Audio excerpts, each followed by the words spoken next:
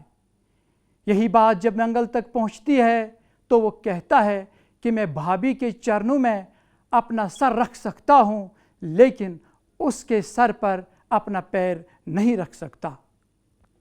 اس کے باوجود اس سلسلے میں چندان کوشاں رہتی ہے، اور یہ بات وہ پنچایت تک بھی پہنچاتی ہے۔ حضور سنگھ کو بھی سمجھایا جاتا ہے، لیکن رانو کا یہی سوال رہتا ہے کہ اس نے منگل کو کبھی ایسی نظروں سے دیکھا ہی نہیں۔ تب چڑھ کر چندان رانو کو ایک تھپڑ لگاتی ہے اور رانو کوڑے کے ڈھیر پر گرتی ہے۔ اقتباس شروع۔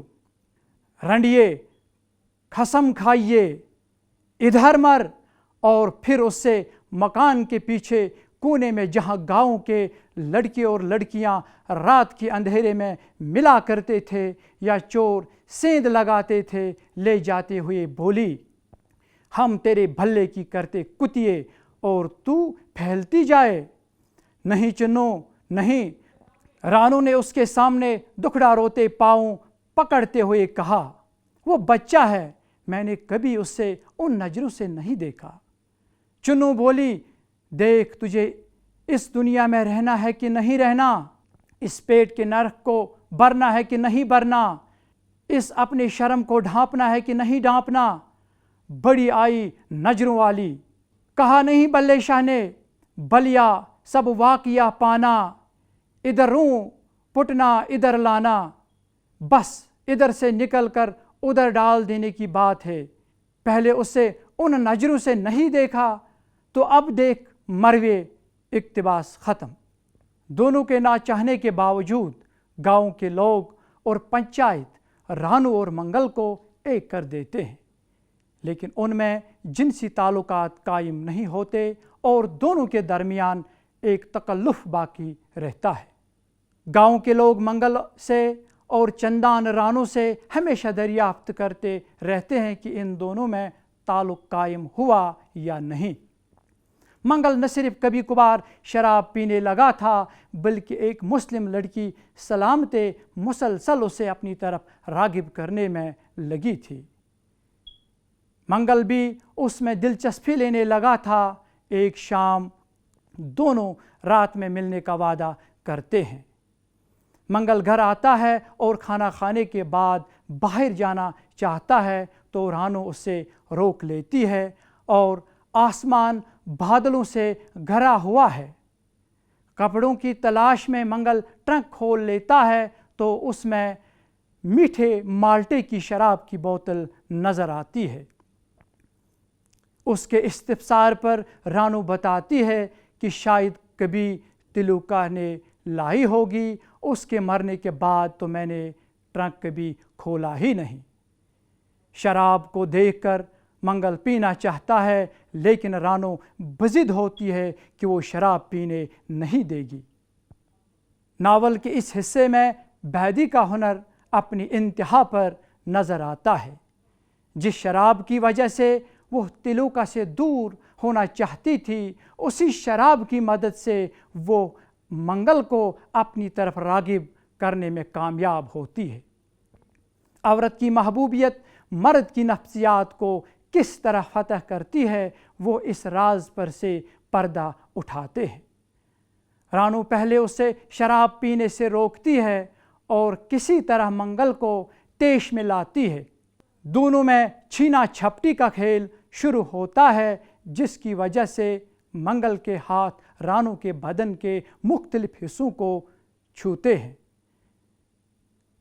اس دھینگا مشتی میں وہ گر جاتی ہے، لیکن پھر ایک بار بوتل پر جپٹتی ہے۔ منگل کے ہاتھوں اس کا سر دیوار سے ٹکرا جاتا ہے اور اس کے سر سے خون ٹپکنے لگتا ہے۔ ٹکرانے کی آواز چندان کے کانوں تک پہنچتی ہے اور وہ وہیں سے سوال کرتی ہے کہ کیا ہوا؟ رانو جھوٹ بولتی ہے کہ بلی آ گئی تھی۔ خون کو دیکھ کر اور جھوٹ کو سن کر منگل کو اس پر پیار آنے لگتا ہے۔ رانو اسی بات کی منتظر تھی۔ وہ کہتی ہے آج وہ خود شراب پلائے گی، مگر یہ وعدہ کرنا ہوگا کہ اس کے بعد وہ شراب نہیں پیے گا۔ منگل مان جاتا ہے، تب رانو اسے نہ صرف شراب پلاتی ہے بلکہ اس کے ساتھ پیاز، ٹماٹر اور چاپنے بھی کھلاتی ہے۔ اب دونوں پر نشہ چڑھنے لگتا ہے، منگل پر شراب کا اور رانو پر منگل کا۔ اس سلسلے میں ناول سے یہ اقتباس ملاحظ کیجیے۔ اقتباس شروع۔ منگل کے چہرے پر سرخیاں اور سیاہیاں دوڑ گئیں، آنکھیں بند ہونے لگیں اور جسم کے مشام اپنی اپنی جگہ چھوڑ کر کہیں چل دیے۔ کبھی بارش کے ڈر سے چھپتے، کبھی اس کے لیے باہر آتے۔ ساون اور بھادو میں تو بارش ہمیشہ ہوتی ہے، جہاں تہاں بھی ہوتی ہے، لیکن بڑوں کا کہنا ہے جب بادوں اور سورج کے بیچ دن اور رات ملتے ہیں، برابر ہوتے ہیں، تو دیوی کے کوئلے پر ضرور چھینٹے پڑتے ہیں۔ منگل رانو سے کہہ رہا تھا آج تم کتنی خوبصورت لگ رہی ہو بابی۔ اقتباس ختم۔ شراب دونوں کو ہمیشہ کے لیے ایک کر دیتی ہے اور قاری کو یہ بات سمجھ میں آ جاتی ہے۔ میٹھے مالٹے کی یہ بوتل تلوکہ کی لائی ہوئی تھی یا رانو نے اس کا انتظام کیا تھا؟ اب منگل گھر کا ایک ذمہ دار باپ بن جاتا ہے۔ وہ اب رانو کا اور اس کے بچوں کا ہر طرح سے خیال رکھتا ہے۔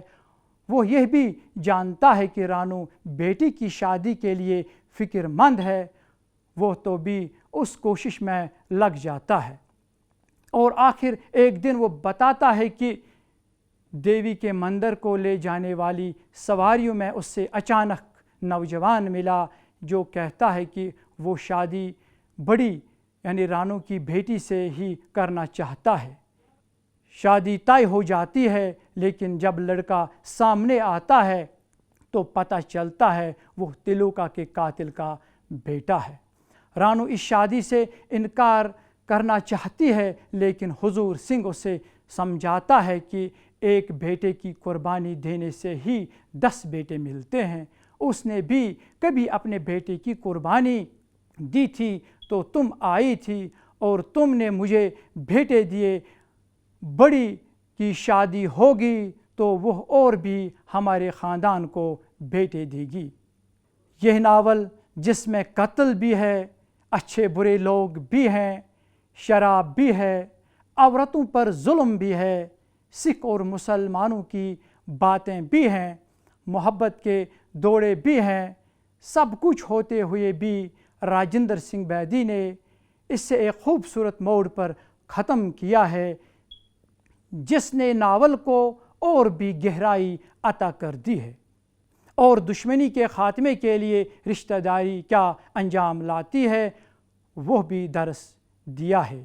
اس ناول کو سب سے پہلے 1960 میں احمد ندیم قاسمی نے اپنے رسالہ نقوش میں شائع کیا تھا اور اس کی شہرت ہر طرف ہو گئی۔ اس سے کئی زبانوں میں ترجمہ کیا گیا، اس پر کئی بار فلمیں بنی، اسے ساہتیہ اکادمی نے انعام سے بھی نوازا۔ اس ناول پر بہت کچھ لکھا جا چکا ہے اور اب بھی بہت کچھ لکھا جا رہا ہے۔ کچھ اقتباس ملاحظ فرمائیں۔ وارث علوی لکھتے ہیں، اقتباس شروع۔ یہ ایک عام دیہات کی کہانی ہے۔ اس کی فضا میں لہسن، رائی، جنس، خون پینا اور گوبر کا تعفن پھیلا ہوا ہے۔ اس کے لوگ وحشت بدوش ہیں۔ وہ گنے کے کھیتوں کی رکھوالی کرتے ہیں، اپنے چھوٹے چھوٹے کاروبار میں مصروف رہتے ہیں، گالیاں بکتے ہیں، شراب پیتے ہیں، نوجوان لڑکیوں کو پھانستے ہیں اور اپنے چند پیسوں کو بہت سنبھال کر رکھتے ہیں۔ اس ناول کی عورتیں کین و حسد سے بھری ہوئی ہیں اور ایک دوسرے پر طعنہ زنی کرتی رہتی ہیں۔ ایسا معلوم ہوتا جیسے ان لوگوں کے مکانات کے گرد دیواریں نہیں ہیں۔ ہر ایک جانتا ہے کہ دوسرا کیا کر رہا ہے۔ اقتباس ختم۔ یہی وارث علوی راجندر سنگھ بیدی کے مونولاگ میں لکھتے ہیں، اقتباس شروع۔ ایک چادر میلی سی اختصار اور اعجاز کا بے مثال نمونہ ہے۔ بیدی نے صحیح معنی میں سمندر کو کوزے میں بند کیا ہے۔ پورے ناول میں استعاروں، علامتوں اور اساطیر کا ایسا جال پھیلا ہوا ہے کہ وضاحتی اسلوب کو کام میں لایا جاتا تو ہر ذرہ پھیل کر صحرا بن جاتا۔ کمال کی بات تو یہ ہے کہ علامتیں اور استعارے جو شاعرانہ حسن آفرینی کا سرچشمہ ہیں، اس حقیقت پسندانہ اسلوب کی سنگلاخ اور کھردری زمین سے پھوٹے ہیں، جو ایک مفلوق الحال اور پسماندہ دیہاتی زندگی کی تصویر کشی کا فریضہ نہایت خوش اسلوبی سے سر انجام دیتا ہے۔ اس ناول کی خوبی یہ ہے کہ زندگی یہاں خانوں میں بٹی ہوئی نہیں ہے۔ ایسا نہیں ہے کہ اخلاقیات نفسیات سے چشم پوشی کرتی ہو اور نفسیات سماجیات سے پہلو بچاتی ہے۔ ناول میں زندگی سماجی، فطری اور ماورائی سطح پر ایک وحدت میں منعکس ہوتی ہے۔ اقتباس ختم۔ حقیقت یہ ہے کہ اس ناول میں عقیدت بھی ہے، جرم کی سزا بھی ہے، اچھے برے کردار بھی ہیں جو ناول میں اپنے وجود کا احساس بھی دلاتے ہیں۔ کرداروں کی اگر بات کریں تو رانو میں وہ سب کچھ نظر آتا ہے جو ایک گرہسن میں نظر آنا چاہیے۔ وہ شوہر پرست ہے، ساس سسر کی خدمت بھی کرتی ہے، اپنے بچوں اور دیور منگل کا ہر طرح خیال رکھتی ہے، وہ تلوکا کی شراب کی عادت کو چھڑانا چاہتی ہے، اس لیے تلوکا کا ہر ظلم برداشت کرتی ہے۔ تلوکا جب قتل ہو جاتا ہے اور اس کی سہیلی منگل سے چادر ڈھالنے کی بات کرتی ہے تو وہ انکار کر دیتی ہے، لیکن جب منگل کی بیوی بن جاتی ہے تو بیوی کا سکھ دینے کی خاطر اسے شراب بھی پلاتی ہے اور بعد میں نہ پینے کا وعدہ بھی لیتی ہے۔ جب وہ دیکھتی ہے کہ بڑی بلوغت کو پہنچ رہی ہے تو اس پر کڑی نگرانی رکھتی ہے۔ اقتباس شروع۔ کچھ غریبی کی وجہ سے اور کچھ جان بوجھ کر رانو اسے یعنی بڑی کو پھٹے پرانے تیل اور بساند میں رسنے بسنے ہوئے کپڑے میں رکھتی ہے، بال بنانے کے بجائے بکھیر دیتی ہے تاکہ اس پر کسی کی نظر نہ پڑے۔ بڑی گوری چٹی تھی اور پوروں کے الفاظ میں اس پر کسی انگریز کی اولاد ہونے کا شبہ پڑتا تھا۔ جب کوئی میلی نظروں سے بڑی کی طرف دیکھتا تو رانو مرنے مارنے پر تیار ہو جاتی تھی اور پھر سب باتوں سے نپٹ کر پکار اٹھتی، گورا رنگ نہ دے ربا سارا پنڈ دھیر پہ گیا، یعنی گورا رنگ نہ دے پرماتما سارا گاؤں بھیری ہو گیا۔ اقتباس ختم۔ رانو کے بعد اس ناول میں منگل کا کردار بہت اہم ہے۔ بھائی کے قتل کے بعد جب اس سے رانو پر چادر ڈھالنے کی بات کی جاتی ہے تو انکار کر دیتا ہے، لیکن جب سب مل کر اسے رانو کو بیوی بنانے پر مجبور کرتے ہیں تو وہ ایک ذمہ دار شوہر اور باپ بن جاتا ہے۔ حالانکہ وہ سلامتی کی طرف جھکنے لگا تھا۔ سلامتی اس پر جس انداز سے دوڑے ڈالتی ہے، منگل جیسا صحت مند نوجوان کا اس کی طرف راغب ہونا فطری ہے۔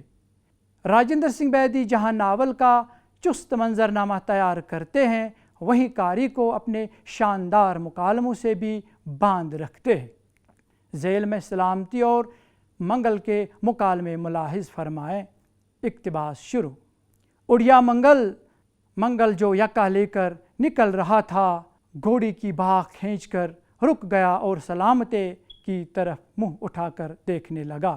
سلامتے نے پاس آ کر آنکھیں مٹکائیں اور بولی، ہائے ہائے دیے انیاں، ایک بار ہمیں بھی سیر کروا دے۔